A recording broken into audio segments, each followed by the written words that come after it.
और जब कथा का दान नहीं किया तो देवता लोग बड़े नाराज हुए और नाराज होकर रोते गिड़गिड़ाते ब्रह्मा जी के पास पहुँचे। और ब्रह्मा जी के पास पहुँचे तो शिकायत करने लगे। अब आप विचार कीजिए कि शिकायत किसकी की जाती है, किससे की जाती है। अरे घर का कोई बड़ा बूढ़ा हो तो उससे शिकायत की जाती है, अगर शिष्य की शिकायत करना हो तो गुरु से की जाती है। तो ब्रह्मा जी के सुखदेव भगवान से दोनों संबंध हैं, वंश का भी संबंध है और गुरु शिष्य का भी संबंध है। वंश जो है दो तरह से चलता है, वंशो दुधा जन्मना विद्या च, एक बिंदु वंश से चलता है और एक नाद वंश से चलता है। तो ब्रह्मा जी के पुत्र हुए वशिष्ठ जी, वशिष्ठ जी के हुए शक्ति, शक्ति के हुए पाराशर, पाराशर के हुए व्यास जी और व्यास जी के भगवान सुखदेव। तो ये तो उनका वंश हुआ। और दूसरा जो है ब्रह्मा जी के चेला हैं नारद जी, क्योंकि ब्रह्मा जी ने श्रीमद् भागवत शास्त्र का ज्ञान किसको दिया था, सुनाया था नारद जी। और नारद जी के शिष्य हैं व्यास जी, क्योंकि उन्होंने व्यास जी को सुनाया था। और व्यास जी के शिष्य कौन है, व्यास नंदन सुखदेव भगवान, क्योंकि व्यास जी ने सुखदेव भगवान को सुनाया था। तो नाद संबंध भी है। तो ब्रह्मा जी के साथ सुखदेव जी का नाद संबंध और वंश संबंध दोनों है, इसलिए शिकायत करने ब्रह्मा जी के पास पहुँचे। तो ब्रह्मा जी से कहा कि देखो, आपके पोता चेला ने हमें कथा श्रवण नहीं कराई, हम वहाँ बड़े आदर और सम्मान के साथ गए थे। तो राज्ञो मोक्षम तथा वीक्षे धाता अपि विस्मता, राज्ञो मोक्षम तथा वीक्षे, राजा की मुक्ति देखी। अब चूंकि ब्रह्मा जी जो है विधि विधान के देवता है, ये करो, ये नहीं करना, ये करना, ये नहीं करना।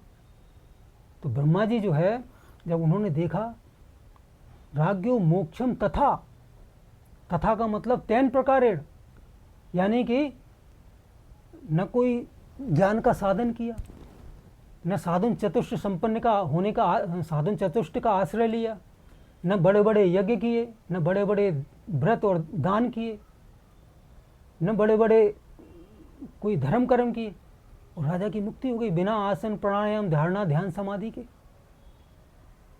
तो इसका मतलब कोई विशेष है, और विशेष है तो क्या करें।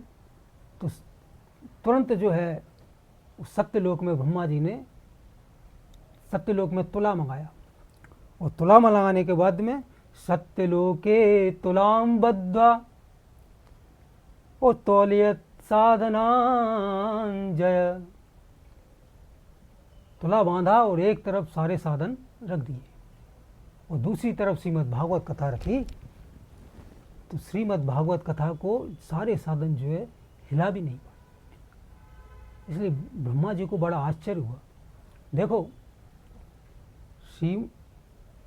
इस कथन का कि श्रीमद् भागवत कथा श्रवण जिसने की, जिसके कान में पड़ी, तो उसकी मुक्ति अवश्य होगी। इस कथन का साक्षी कौन है, गारंटर कौन है।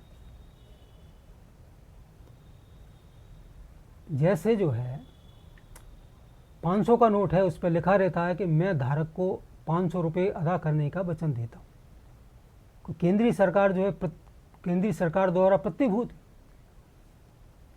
तो जो है इसी वजह से हम कागज़ के उस टुकड़े को भाड़ा महत्व देते हैं, क्योंकि ये 500 रुपये की कीमत है इसकी।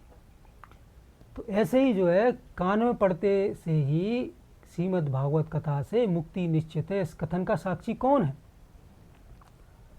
जैसे हनुमान चालीसा है, वो तुलसी बाबा ने लिखा है कि जो यह पढ़े हनुमान चालीसा होए सिद्ध साखी गौरी सा। जो भी ये हनुमान चालीसा का पाठ पढ़ेगा वो सिद्ध हो जाएगा। भगवान शिव इसके साक्षी हैं, गारंटर हैं। तो सूत जी भगवान कहते हैं कि परीक्षित जी जो है इस कथा के साक्षी हैं। परीक्षित साक्षी यत श्रवण गत मुक्तियुक्त कथने।